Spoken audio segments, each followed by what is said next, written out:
Và ở trên sân khấu này đó chính là bộ trang phục đến từ tỉnh Lào Cai. Bộ trang phục nữ Bắc Hà Lào Cai gồm có khăn áo xẻ ngực, váy tấm vải che phía dưới, và phía sau áo của người phụ nữ thường rách cổ cao, và bộ nam của huyện Sapa đó chủ yếu màu là màu đen và có hoa văn ở tay và tấm áo ở phía đằng sau và có thêm vòng cổ. Và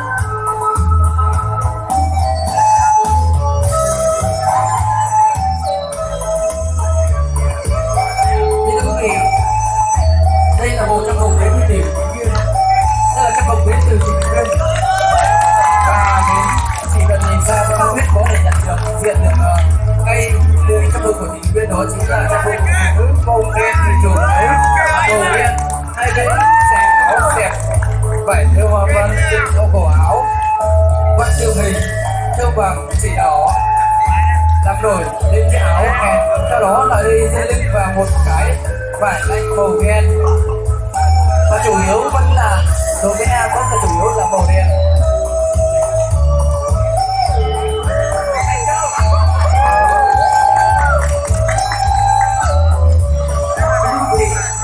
Bộ trang phục này là đến từ tỉnh Lai Châu với cái áo khoác có nhiều vòng bạc treo đằng sau, quần màu đen, và nữ là có vòng bắt cổ trên đầu và có áo yếm đằng sau và có vòng bạc với nhiều họa tiết trên cái váy của người phụ nữ được làm kỳ công bằng thủ công từ bàn tay cả áo của cô gái người Mông.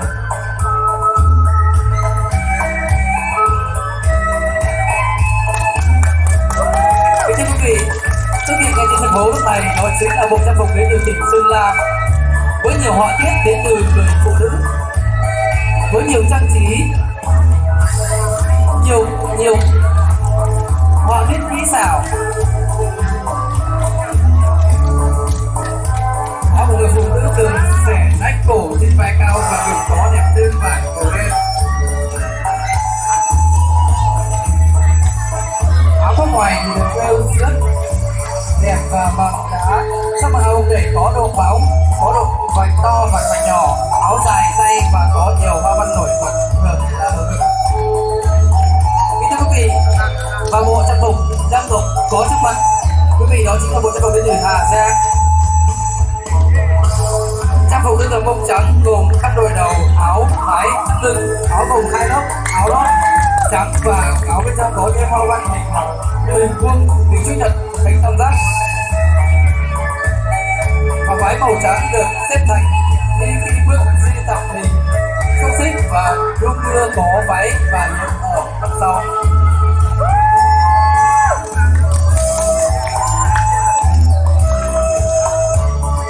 Áo của người phụ nữ Sơn La thường xẻ rách cổ cao trên vai và ngực có lên đảo ngoài và có các đôi đầu rất ấn tượng với màu nổi nhất đó chính là màu đỏ. Áo của người của chàng trai người Mông ngắn và có hoa văn ở trên cánh tay và có thắt lưng màu đỏ.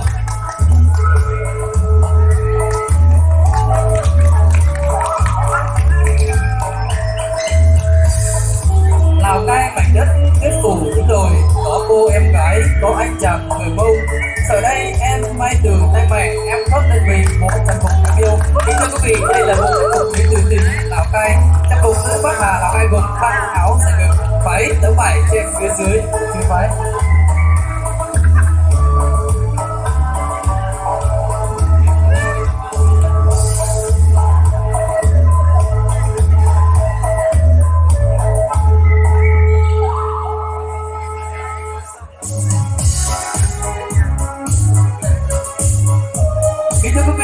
Và để hòa nhập với xã hội thì bây giờ người đồng bào Mông có những trang phục cách tân rất đẹp và có nhiều họa tiết, được thiết kế đơn giản hơn, nhiều màu sắc hơn, nhiều thẩm mỹ hơn và làm kỳ công không bằng bộ trang phục truyền thống. Chính vì vậy thì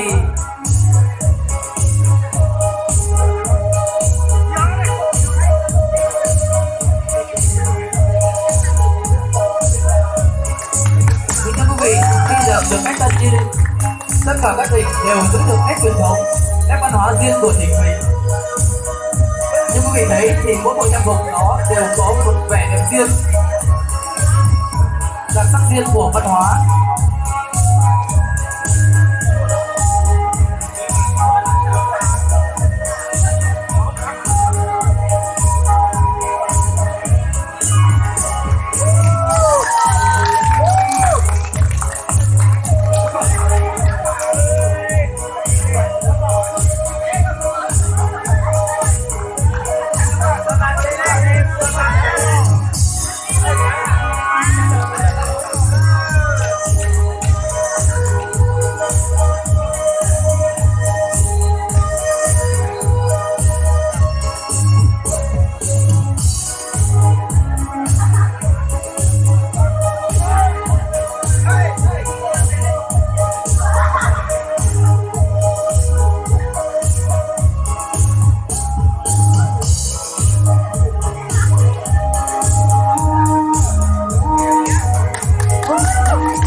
thông thường để trang trí.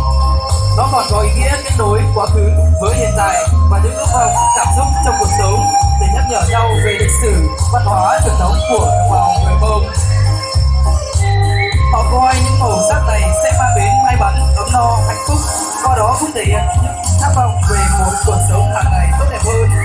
Họ thiết trong trang phục của người Mông chủ yếu là hoa văn hình xoắn ốc, trái tim, hình vuông, hình chữ nhật, zig zag và những biểu số tượng gắn liền với cuộc sống như sấm chớp, dụng cụ lao động, con vật và các loài hoa gắn liền với đời sống của đồng bào người Mông trong đời sống lao động, và được thể hiện qua từng đường nét uốn lượn trên thân áo, váy nhằm thể hiện sự dụng váy vạn vật bao quanh mùa màn thuận lợi, sung túc, ấm no và hạnh phúc.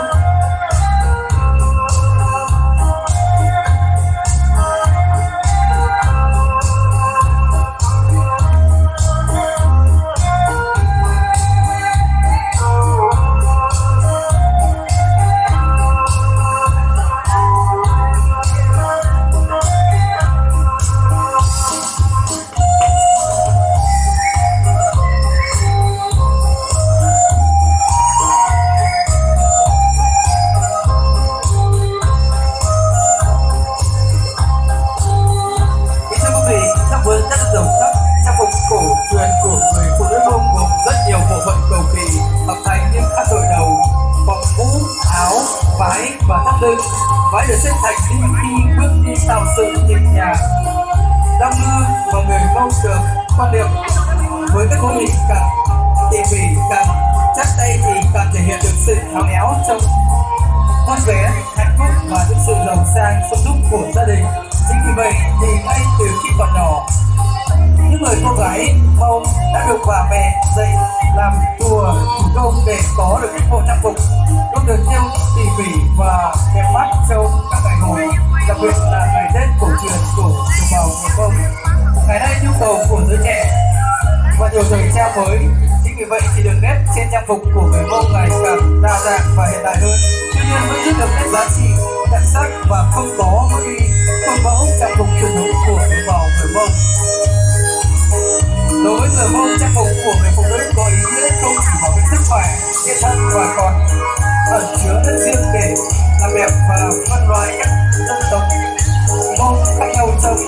cộng đồng người Mông. Đặc biệt là họa tiết trong trang phục của người phụ nữ Mông mang có ý nghĩa tâm linh và nó thước đo chủ nghĩa xã hội để hiện rõ cá tính, cái độc đáo không bị hòa lẫn trong các không gian văn hóa khác.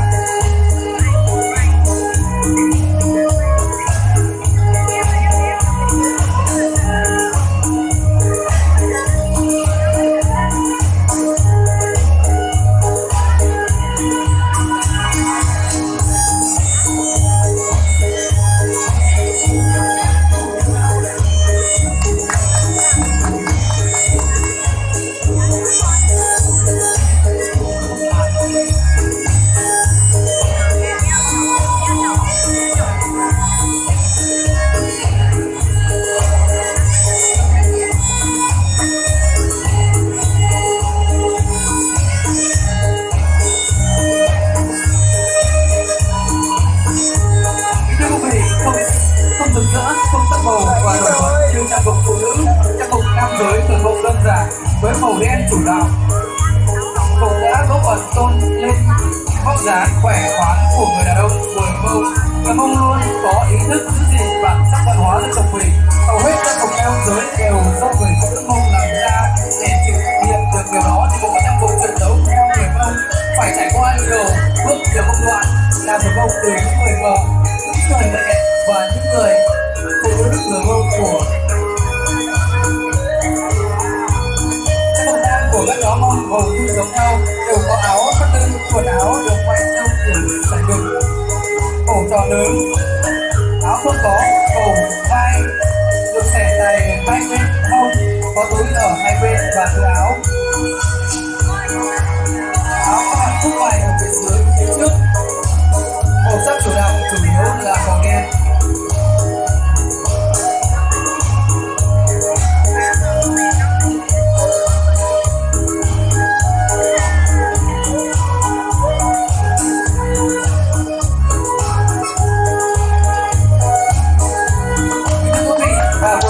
Điều đó chính vì vậy thì trang phục truyền thống của đồng bào người Mông nói chung và trang phục người đàn ông nói riêng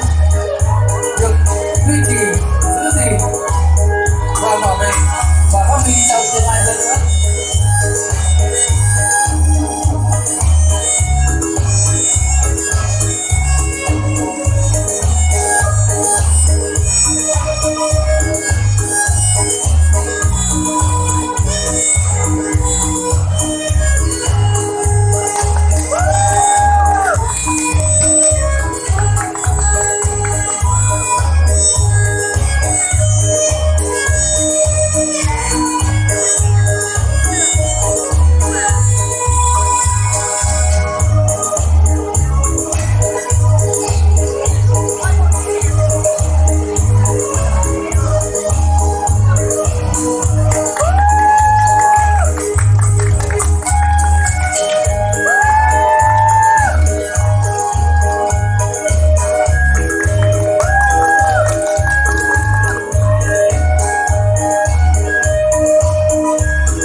Và ngay sau đây thì